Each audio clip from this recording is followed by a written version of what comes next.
Hello students, welcome you all at my YouTube channel. मैं हूं जितिन और इस वीडियो में आज हम डिस्कस करने जा रहे हैं अपना फर्स्ट चैप्टर। ठीक है, first chapter of business studies of class 11th we are starting in this video. चलिए देखते हैं चैप्टर में हमें क्या क्या सीखने को मिलेगा। देखिए, सबसे पहला part business and it's characteristics. सबसे पहले हमें जानने को मिलेगा कि जो एक्टिविटीज होती है, ह्यूमन एक्टिविटीज, उनको दो पार्ट्स में बांटा जाता है, एक इकोनॉमिक एक्टिविटीज और एक non economic activities. Economic activities वो होती है जिनको हम प्रॉफिट अर्न करने के लिए, पैसा कमाने के लिए करते हैं।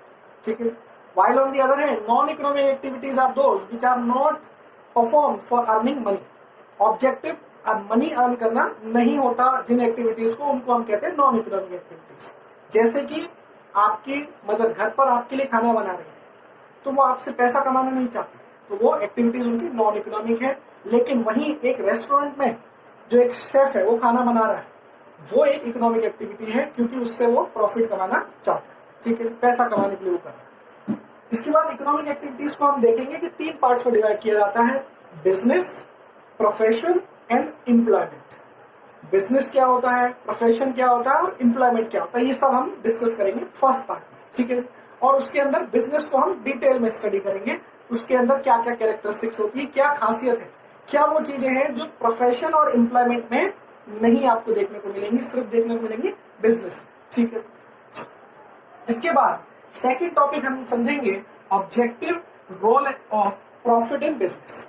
आपने देखा है बिजनेस कोई भी करता है तो ऑब्जेक्टिव क्या होगा जी, प्रॉफिट अर्न करना।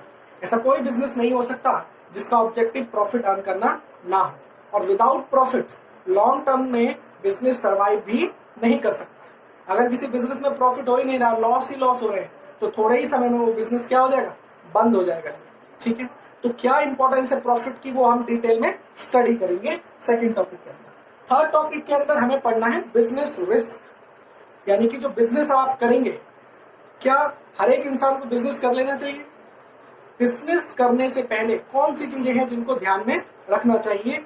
यानी कि जब आप पैसा इन्वेस्टमेंट कर रहे हैं किसी बिजनेस में, तो उस इन्वेस्टमेंट को करने से पहले आपको सर्टेन जो बिजनेस रिस्क हैं उनको स्टडी करना चाहिए, कौन कौन से थ्रेट है जब आप कोई बिजनेस करने जा रहे हो। ठीक है, आप कहीं नौकरी करते हैं तो आपको कोई ज्यादा रिस्क नहीं होता, आपकी सैलरी आपको मिलती है, लेकिन बिजनेस में प्रॉफिट होना बिल्कुल जरूरी नहीं है, और भी बहुत सारी दिक्कत आती है बिजनेस करते समय। उन सभी चीजों को हम डिस्कस करेंगे बिजनेस रिस्क के अंदर। तो देखिए, नेक्स्ट हम देखेंगे क्लासिफिकेशन ऑफ बिजनेस एक्टिविटीज। मतलब बिजनेस एक्टिविटीज को अलग अलग पार्ट्स में क्लासिफाई किया जाता है।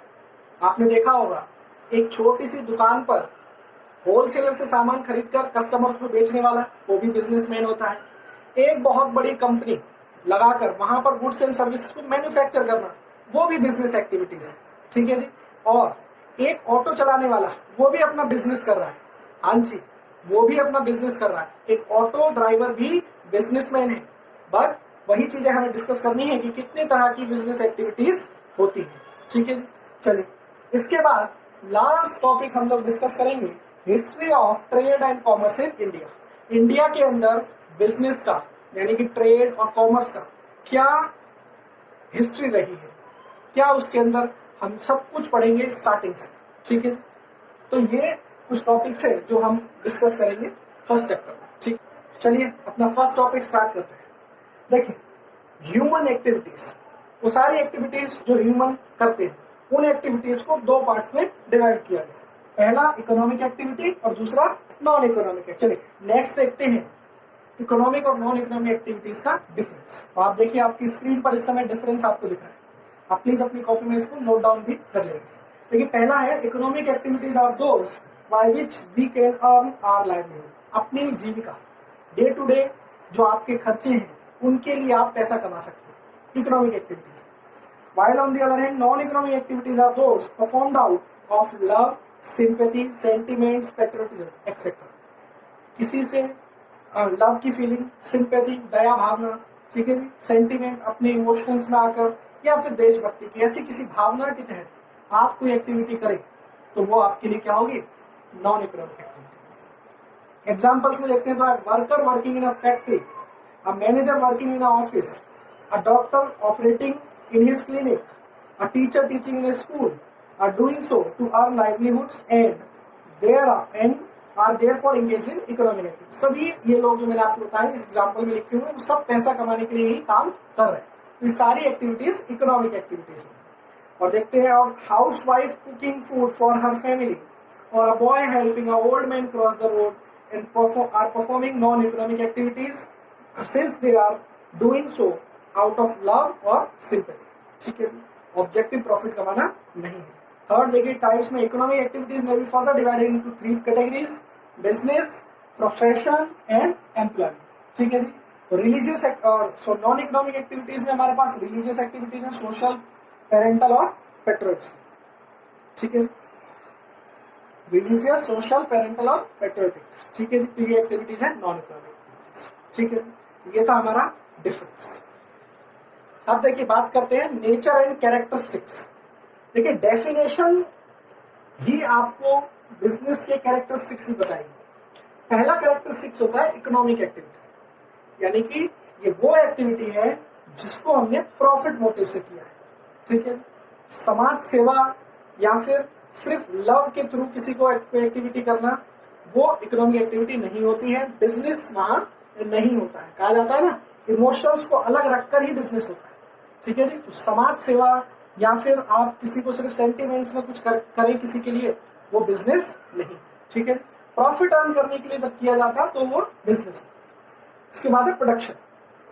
प्रोडक्शन का मतलब जब आप कोई बिजनेस करेंगे तो उसमें दो काम हो सकते हैं, या तो आप प्रोड्यूस करेंगे गुड्स, खुद से बनाएंगे गुड्स को, या फिर आप किसी से खरीद कर उसको सेल कर देंगे। या तो प्रोडक्शन होगा या तो सेल होगा।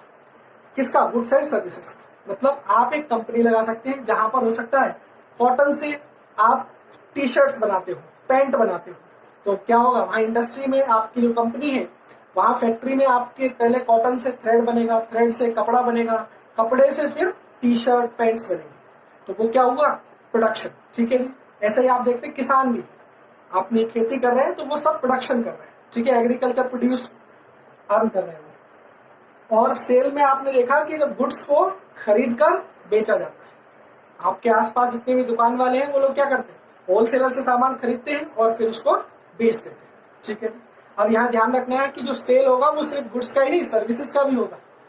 ठीक है जी, अब आप देखते हैं कि आपको कहीं जाना है तो आप ओला बुक करते हैं, ओला ऐप के थ्रू आपने कार मंगाई और कार में बैठकर आप चले गए और वहां जाने के बाद आप उसको पैसे दे देते हैं।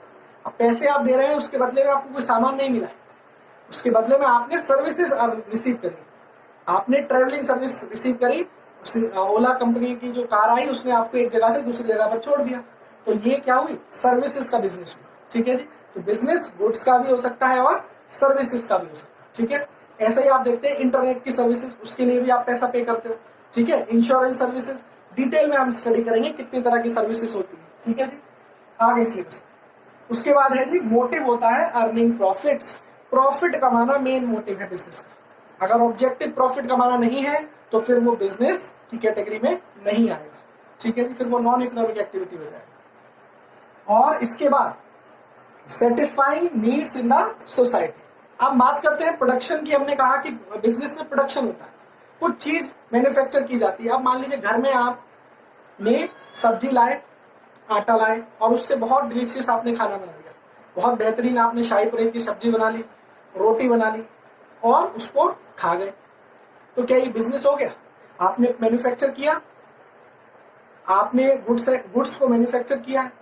मैन्युफैक्चर मतलब आपने डिश बनाई, खाने की डिश बनाई आपने। अब वो डिश क्या बिजनेस है? नहीं, वो बिजनेस इसलिए नहीं है क्योंकि आपने वो खाना बनाकर खुद ही खा लिया। लेकिन अगर यही खाना आप रेस्टोरेंट में रखकर बेच दे तो फिर ये हमारी क्या हो जाएगी?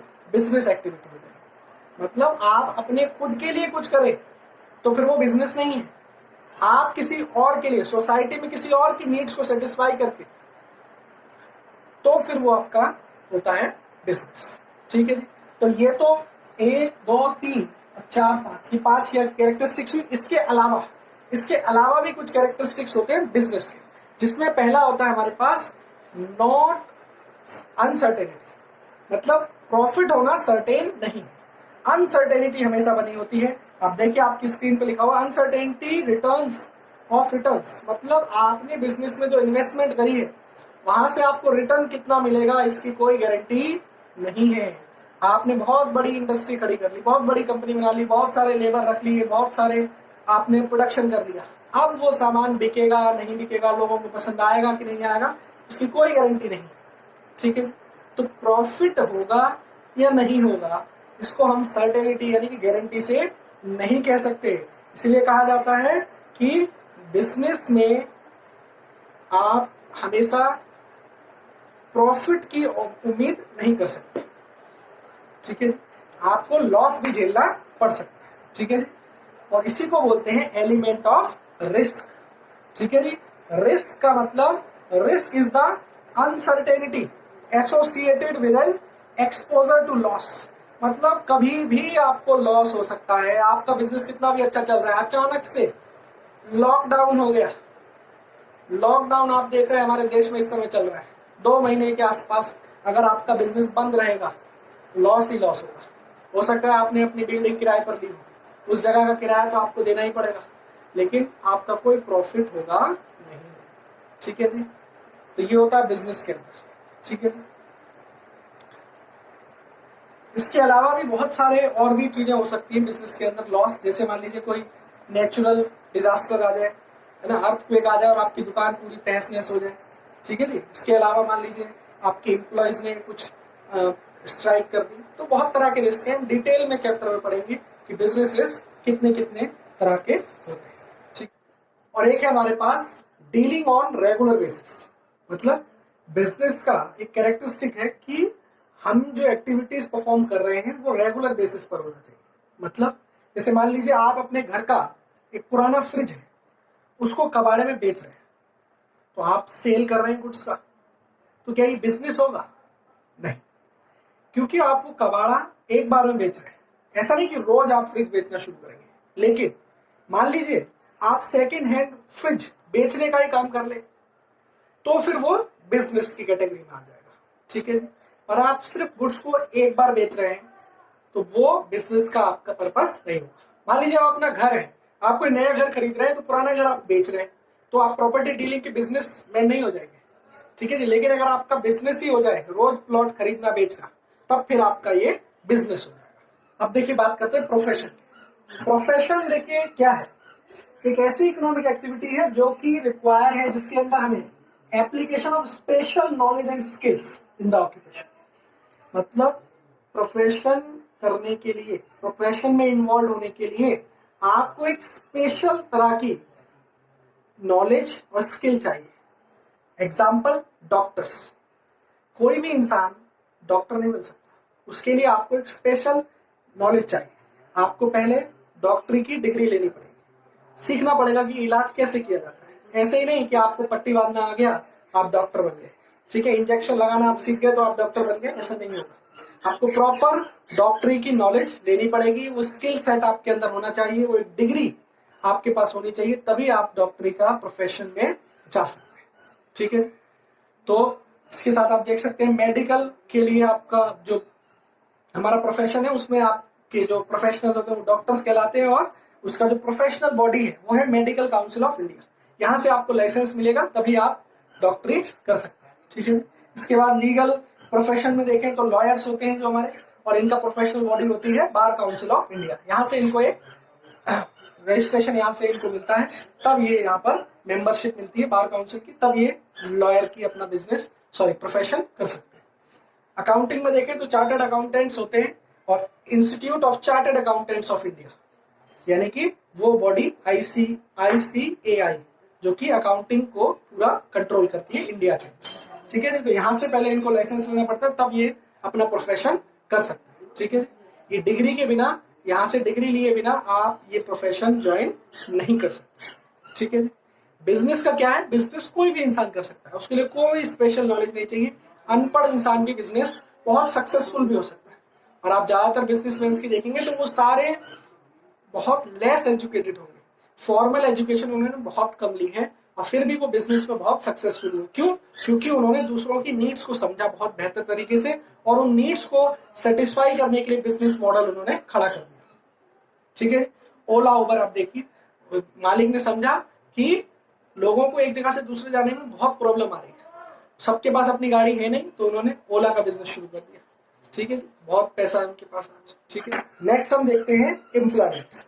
देखिए एम्प्लॉयमेंट में आप देखेंगे refers to the occupation in which people work for others and get remuneration in return. यानी कि जब लोग किसी दूसरे के लिए कुछ काम करें और उसके बदले में वेजेस एंड सैलरीज उनको मिले, तो उसे हम कहते हैं एम्प्लॉयमेंट। एम्प्लॉयमेंट में सर्टेन रिलेशनशिप होता है हमारे पास यहाँ एम्प्लॉयर एंड एम्प्लॉय, यानी कि एक होता है एम्प्लॉयर और एक होता है एम्प्लॉय। ठीक है जी, जो अपनी सर्विसेज देता है, मान लीजिए जो काम करता है दूसरों के लिए, वो होता है एम्प्लॉय। एम्प्लॉय वो है जो कि दूसरों के लिए काम करेगा, और एम्प्लॉयर कौन होगा? जो दूसरे लोगों को हायर करेगा, दूसरे लोगों को हायर करेगा। ठीक है जी, एम्प्लॉय वो जो अपनी सर्विसेज बेचेगा, दूसरों के लिए काम करेगा, उसको बोलेंगे एम्प्लॉय। और एम्प्लॉयर जो सारे एम्प्लॉयज को हायर करेगा, उसे बोलेंगे एम्प्लॉयर। ठीक है जी, एम्प्लॉय इस एम्प्लॉयर द्वारा दिए गए डायरेक्शंस पर काम करेगा, जो ये बोलेगा वही एम्प्लॉय करेंगे। एम्प्लॉय को अपना दिमाग ज्यादा लगाना नहीं होता है। ठीक है जी, मान लीजिए आप किसी दुकान पर, मान लीजिए मिस्टर राम है, ठीक है जी, ये राम है और ये किसी की दुकान पर काम करता है, तो जो उस दुकान वाले मालिक ने उसको बोला कि इतने रुपए का सामान बेचना है, तो ये उतने का ही बेचेगा। इसने बोला कि आपको इस प्रोडक्ट की गारंटी नहीं देनी है, तो ये गारंटी नहीं देगा। जो मालिक ने बोला वही ये करेगा, ये अपना दिमाग कुछ भी लगाएगा नहीं। ये होता है एम्प्लॉयमेंट में। एम्प्लॉयमेंट में आप बस अपनी सर्विस दीजिए और उसके बदले में आपको आपकी सैलरी मिलती रहेगी, आपको ज्यादा दिमाग लगाने की जरूरत नहीं होती। ठीक है, ये है एम्प्लॉयमेंट। चलिए डिफरेंस या फिर कंपैरिजन हम तीनों के बीच में आप देखते हैं। देखिए बिजनेस को स्टार्ट करने के लिए सबसे पहले तो जो मालिक है, जो एंटरप्रेन्योर है, उसका डिसीजन होना चाहिए। मतलब मैं बिजनेस करना चाहता हूं, यहां से बिजनेस शुरू होता है। ठीक है जी, और उसके बाद अगर कोई लीगल फॉर्मेलिटीज है तो आप वो करेंगे। जैसे मान लीजिए छोटी सी दुकान आपको खोली है तो कोई लीगल फॉर्मेलिटी नहीं है, लेकिन अगर आप बहुत बड़े स्केल पर बिजनेस करना चाहते हैं, पार्टनरशिप में बिजनेस करना चाहते हैं, कंपनी बनाना चाहते हैं, तो फिर थोड़ी बहुत आपको लीगल फॉर्मेलिटीज पूरी करनी पड़ेंगी। वो हम नेक्स्ट सेकंड चैप्टर में देखेंगे। ठीक है जी, और उसके बाद आपका बिजनेस शुरू हो जाता है।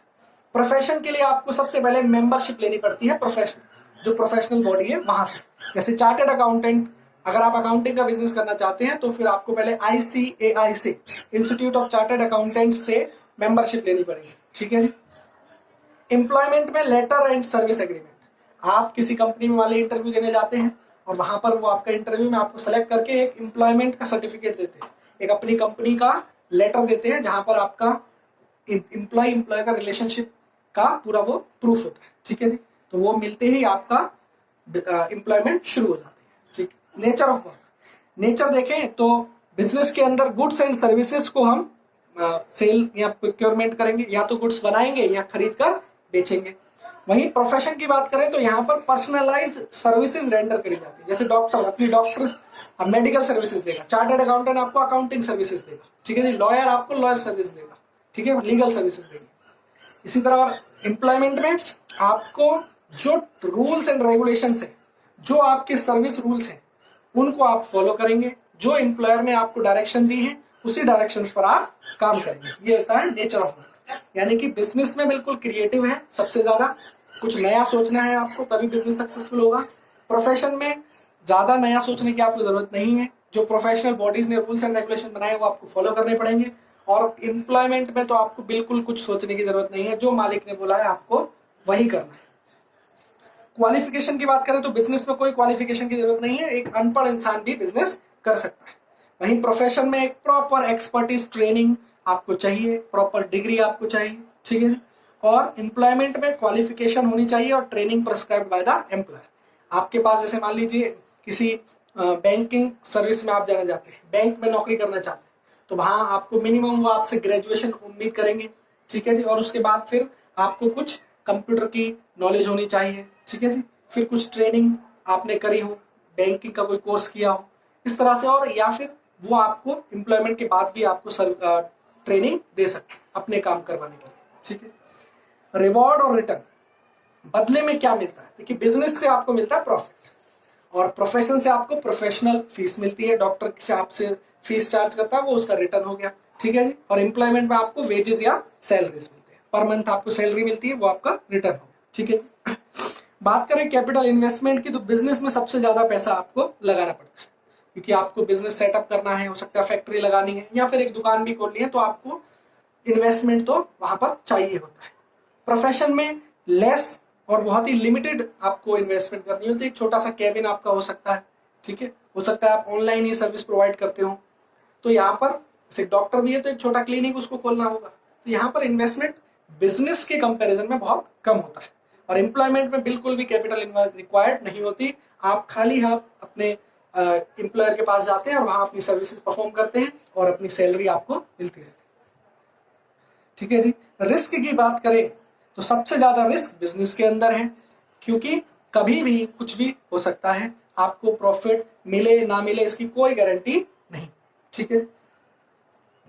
प्रोफेशन में बहुत कम रिस्क है। मान लीजिए आप एक डॉक्टर है, तो आपको पता है कि आपकी जो प्रोफेशनल फीस है वो आपको मिलती रहेगी, ऐसा नहीं होगा कि कोई भी बीमार ही ना पड़े, ठीक है।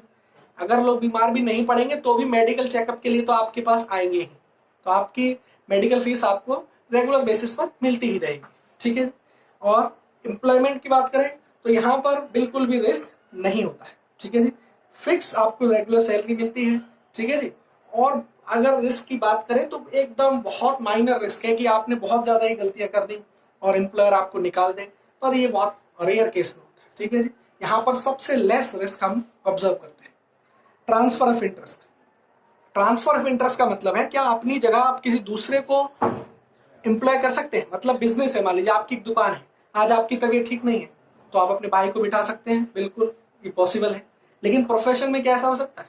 मान लीजिए आज मैं पढ़ा रहा हूँ और कल को मान लीजिए मैं पढ़ाने के लिए अवेलेबल नहीं हूँ, तो क्या मैं अपने भाई को यहाँ खड़ा कर सकता हूँ? नहीं कर सकते। क्यों? क्योंकि वो पर्सनलाइज सर्विस है। पर्सन जो सर्विस दे रहा है वही दे सकता है, उसके अलावा कोई दूसरा उन सर्विसेज को नहीं दे सकता। एक डॉक्टर है, मान लीजिए वो डॉक्टर आज इंडिया में नहीं है, तो क्या उसका भाई उसकी जगह ऑपरेशन कर सकता है? नहीं कर सकता, ठीक है। यहाँ पर्सनलाइज सर्विस है, यहाँ पर कोई ट्रांसफर ऑफ इंटरेस्ट नहीं हो सकता, ठीक है जी। सैलरी में भी, एम्प्लॉयमेंट के अंदर भी ऐसा नहीं हो सकता। मान लीजिए मैं जॉब करता हूँ कहीं पर और मेरा मन कर रहा है आज मैं ना जाऊँ, मैं अपने एक दोस्त को भेजना चाहता हूँ, ऐसा हो सकता है? बिल्कुल नहीं हो सकता। जिसकी नौकरी लगी है, जो एम्प्लॉयर ने जिसे एम्प्लॉय किया है, उसी एम्प्लॉय को वर्क करने के लिए जाना पड़ेगा, ठीक है जी। कोड ऑफ कंडक्ट मतलब रूल्स एंड रेगुलेशंस। देखिए बिजनेस में कोई रूल नहीं होता, ठीक है जी। बिजनेस में प्रॉफिट कमाना ही एक रूल होता है, कैसे आप प्रॉफिट कमाएं वही यहाँ पर इंपॉर्टेंट है।